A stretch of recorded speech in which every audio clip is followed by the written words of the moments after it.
everybody, Ben Gitty Baker here for Cigar Box Nation TV. We're broadcasting to you live from the juke stage here at CB Gitty, and we're talking about something a little bit different today. We are on the cusp of the 4th of July and the month of July, and I was talking to Shane Spiel last night, and we decided in July we want to focus on some things that don't always get a lot of focus when we're talking about homemade instruments, handmade instruments, and cigar box guitars. We're calling it American Heritage Month, and today I'm going to give you kind of an overview of some of the things that we're going to be digging deeper into in the days ahead with these broadcasts. And that is the role of homemade instruments and handmade instruments in old-time music, in mountain music, in the Appalachian traditions, and how all of that kind of came forward into the more modern musical styles of bluegrass and even country music. Now, homemade instruments don't play much of a role in modern country music, but they definitely did in the roots. So I've got a few things here. One of them is a mountain dulcimer, or an Appalachian dulcimer. Another one is kind of a mountain style, Cumberland style banjo, open back with a natural skin head on it. And these are instruments that are pretty similar to what people would have been building. People who didn't have much of anything, but still had a drive to make music. They had to let the music out of them, and so they found a way. They made their own instruments out of what they had available. And the dulcimer here, the mountain style dulcimer, the Appalachian dulcimer, is one of the few musical instruments that actually originated in America. It was created by the people who settled in the Appalachian regions. And I was playing it a little bit there on the lead, and I'll do a little bit more. This is a version of not actually an old-timey song. This one was written in 1959 by Danny Dill and Mary John Wilkins, and first recorded by Lefty Frizzell. And it's one that I've done before on a previous broadcast, but I just like it so much. It has that old-timey sound. So I'm going to try to play it on the dulcimer here and sing it. We'll see how that goes. 10 years ago, on a cold, dark night, someone was killed neath the town hall light. There were few at the scene, but they all agreed that the slayer who ran looked a lot like me. The judge said, "Son, what's your alibi? If you were somewhere else, then you won't have to die." I spoke not a word, though it meant my life, for I'd been in the arms of my best friend's wife. She walks these hills in a long black veil. She visits my grave while the night winds wail. Nobody knows, nobody sees, nobody knows but me. The scaffold was high and eternity near. She stood in the crowd and shed not a tear. But sometimes at night, when the cold wind blows in a long black veil, she cries all night long. She walks these hills in a long black veil. She visits my grave while the night winds wail. Nobody knows, nobody sees, nobody knows but me. So there you go. Long black veil on the mountain dulcimer. Now this one has 4 strings. Let's see, where are we at? Can I get a close up here? has 4 strings, 2 strung as a chorus, and those 2 are strung in unison, and those are the high ones that I was using for playing the melody. And then it's got a couple of drone strings. Now this one I tuned to open E. These 2 are in E, the middle one's in A, and the low one is another E, because I liked that key or that pitch level for singing. All right. So, mountain dulcimer, 4 strings, they are strung. They can be 3 string, 4 string, and there's a long history of people making these in their own homes. They would do the hourglass shape, they'd do a teardrop shape, and they'd even do rectangles. And Shane Spiel told me that the rectangular model was sometimes known as the Tennessee Music Box. And we actually have some plans on cigarboxguitar.com for how to build a mountain-style dulcimer out of cigar boxes. We've built a couple here at the Gitty shop, and people all over have built them, and they sound just about as good as this one does. So, mountain dulcimers are a pretty cool thing. Now, speaking of cool things, we have a special treat today that might work and it might not work. For the first time, we're going to try to go live to a remote camera out in the CB Gitty shop. We got Glenn Watt out there at Farley's workbench. She's been working on some pretty cool stuff, a new line of signature model guitars for AJ Gaither. And got a couple ready to go. So we're going to switch out there in just a minute. Nick is over here at the controls. This is, we're going to see if this works.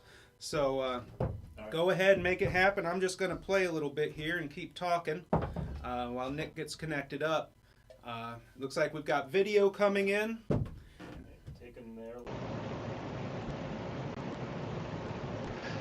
All right, I'm over here with Farley at the workshop here at CB Gitty, and what we have on the workbench, how's it going, Farley? It's going good. All right, what we have on the workbench here, or what Farley has on the workbench, are several models of the AJ Gaither signature line that we're making here at CB Gitty, which I'm really stoked about. Now, what you've got here, Farley, is actually here. Why don't we start with this one right here? This is one of AJ's signature models, and it's a 4-string fretted cigar box guitar. A particular tuning, Farley. Can you tell me what tuning that is again? Arkansas tenor. Arkansas tenor tuning. All right. So it's like the lowest 4 strings on a 6. This one is tuned. Now you can see on the top of the fretboard, AJ doesn't want the fret markers on the top of the fretboard, but can you just tell me what he's got on the side here? So the fret markers on the side, they go actually right underneath the frets. Okay, as opposed to being in the middle. All right. So that it can be used for slide as well. Gotcha. And then also the interesting thing is that he puts a fret marker on the 10th. As opposed to the 9th fret. Okay. That's right. So he puts a fret marker on the 10th fret. Now that's the blue note, isn't it? That's right. All right, so it gets more of a bluesy sound for his. Now I can see here, AJ actually also does something a little bit different than a lot of us do. He's got a straight headstock. Yes, yes. Which is beautiful. Good work on this. Thank you. Yes. Now you have, I see the back of your neck is rounded here as well. Can you tell me a little bit about, now you're not doing that by hand, are you? No, in fact, AJ, along with Ben, helped us get set up so that we have a router table, and we just routed this edge over, and it made a real nice consistent neck. And then sanded it, made it pretty, and I'm really happy with that. Yeah, that looks really sweet. You gotta admit, that must be, super playable. It's really nice. Super playable. Yep. So now, can we actually see an exploded version of this? Sure, yeah. Which we have over here, I think, right? Here, yep. So you got you're inside the cigar box. I see you put a little framing in there. Is that correct? Right. We put additional bracing. And something that's different about this guitar for me is that the lid comes completely off and then is attached to the neck. Oh yeah, hold it just like that. That is wicked sweet. Nice. Yep. And then a notch is made in the box. Mm-hmm. So we don't have an entirely neck through design, so with the neck's not coming out the bottom for the tail end, it's actually stopping right underneath the bridge, it looks like. That's right, underneath the tailpiece. Very cool. So now that tailpiece is hooked up directly to the neck, is that correct? That's right. Very nice. Screw down, And AJ designed this tailpiece specifically for this neck.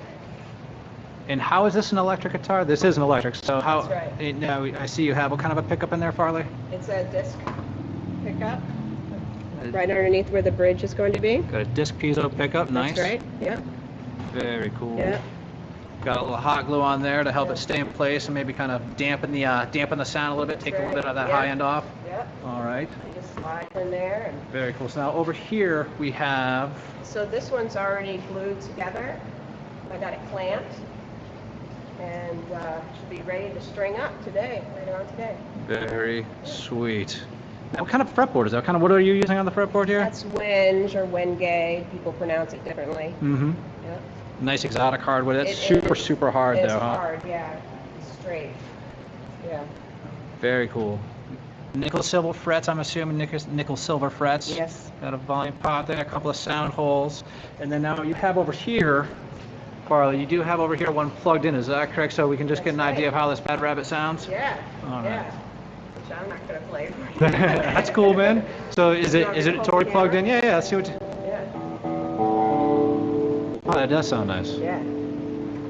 So the Chicago tenor, or not Chicago, but the Arkansas tenor tuning, like I said earlier, it's a. Here, I'm gonna fret these two. Can you go ahead and strum these? Yeah.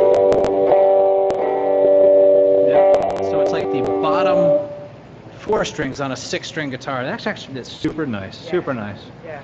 Is there anything in particular about this? Is there anything particular about this guitar that you've taken from it to help you build other guitars in the future? Like some unique things about it that you're like, that's really sweet. I'm glad that AJ taught us this. Let's use this on future builds. Oh yeah. So absolutely. yeah, can you list off a couple of those? Because I think I've got a couple from AJ. I'm just wondering Yeah. what you got out of it. Well, for me, the idea of being able to build a neck that you can use with multiple boxes that you can change up. Essentially, you can use this neck for any box as long as it's got a lid that's a 1/4 inch or less.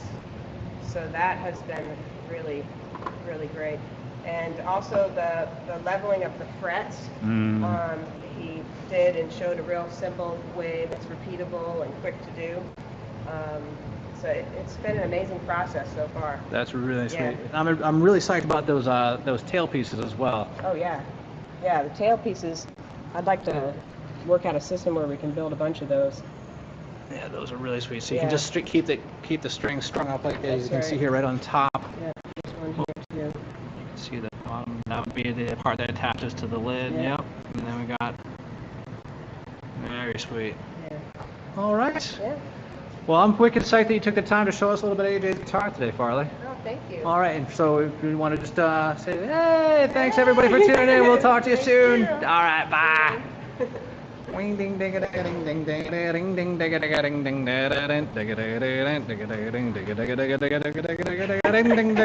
ding ding. All right. Bum, bum, bum.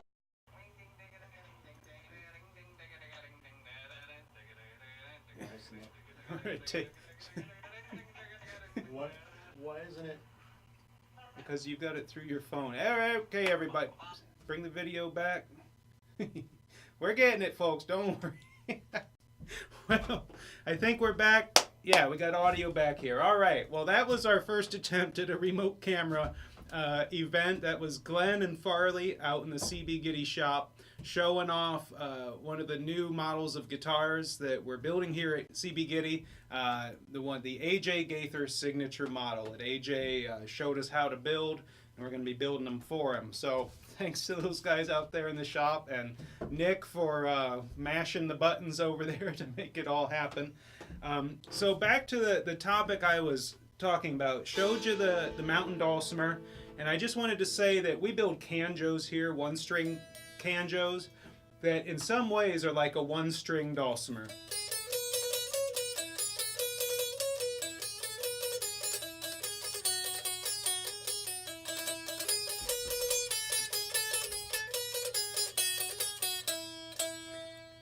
Fretted diatonically. I didn't really get into that, and we're going to be going into much more depth on dulcimers in broadcasts ahead, so I don't want to get too deep.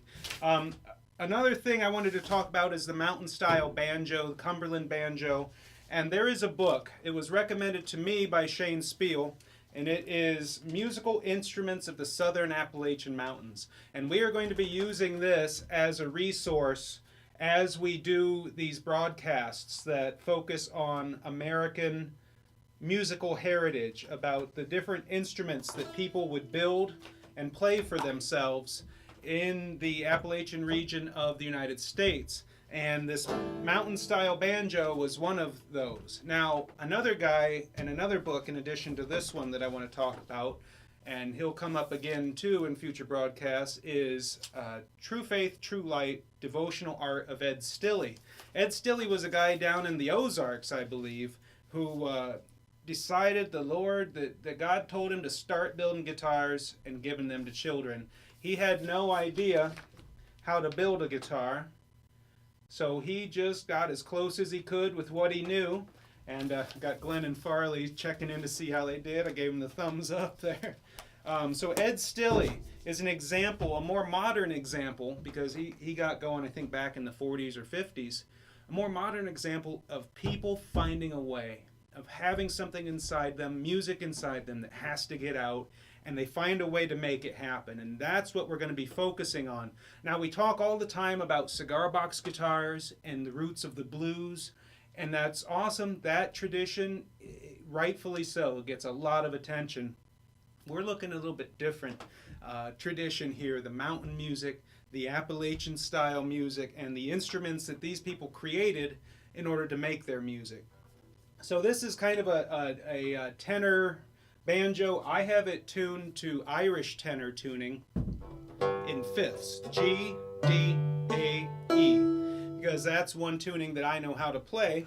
And this is a natural hide head, which in humid weather, like it's been in New Hampshire here recently, will kind of loosen up and stretch a little bit, kind of gets a little harder to stay in tune. Now, if you've been paying attention, a guy named Jim Morris, member of Cigar Box Nation, built a banjo recently using a cake pan as the body and a natural hide head, and following the story of the old-time banjo guy who did the same thing.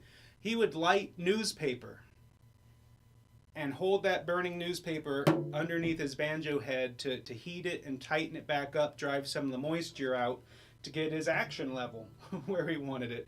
And I was actually out in the shop a little earlier with a heat gun doing kind of the same thing. It's come back down a little bit here, but I'm going to try to do an old-timey Americana song here written by Stephen Foster. He was one of the first superstars of American songwriting back in the mid-1800s, 1840s, 1850s. And he wrote a lot of popular music, Swanee River, Oh Susanna, a bunch of other stuff. Well, this is Hard Times. Hard Times Come Again No More, a song which I think is perpetually relevant. Let us pause in life's pleasures and count its many tears, while we all sub sorrow with the poor. There's a song that will linger forever in our ears. Oh, hard times come again no more. There's a song, the sigh of the weary. Hard times come again no more. Many days you have lingered around my cabin door. Oh, hard times come again no more. There's a pale fainting maiden who toils her life away. With her worn eyes her better days roll. Though her voice may be cheery, her pleading looks will say, oh, hard times come again no more. There's a song, the sigh of the weary. Hard times come again no more. Many days you have lingered around my cabin door. Oh, hard times come again no more. Oh, hard times come again no more. All right, Stephen Foster's Hard Times on the old mountain-style banjo there. So Shane Spiel has been posting some links while we've been doing this. Some places where you can start to get some more information about some of these things we've been talking about. You can find plans to build a cigar box mountain style dulcimer on cigarboxguitar.com. And we're going to be going much more in depth. There's a lot more information, a lot of it in this book, but also Shane Spiel has done a lot of research over the years into this very thing. He's been at this for over 20 years, gathering information, going through old archives and newspaper clippings. So we've got a lot of good stuff to bring you. We're going to continue doing the How To Tuesdays. We started that a couple of days ago with fretting. We're going to continue that this coming week. This is Cigar Box Nation TV. We run these broadcasts, we put this information out there because we are passionate about letting people know they can make their own music, make their own instruments, that you don't have to wait for something to be handed to you from a store shelf or from a guitar factory. You can make your own. Anyone, anywhere can do that. We are passionate about that. We get a little crazy at times about that, a little wild-eyed, but it's because we believe in it so strongly. So Cigar Box Nation TV. If you're seeing this, give our page a like, Cigar Box Nation page on Facebook. Check out cigarboxnation.com. And if you want to build some and you need parts or kits, check out cbgitty.com, CBGITTY. That's my business that I started and got a lot of people working with me here now, and we're all pretty passionate about this stuff. So, much more information in the days ahead. Stay tuned for Cigar Box Nation TV. Today, I'm signing out. Ben Gitty Baker. Happy building.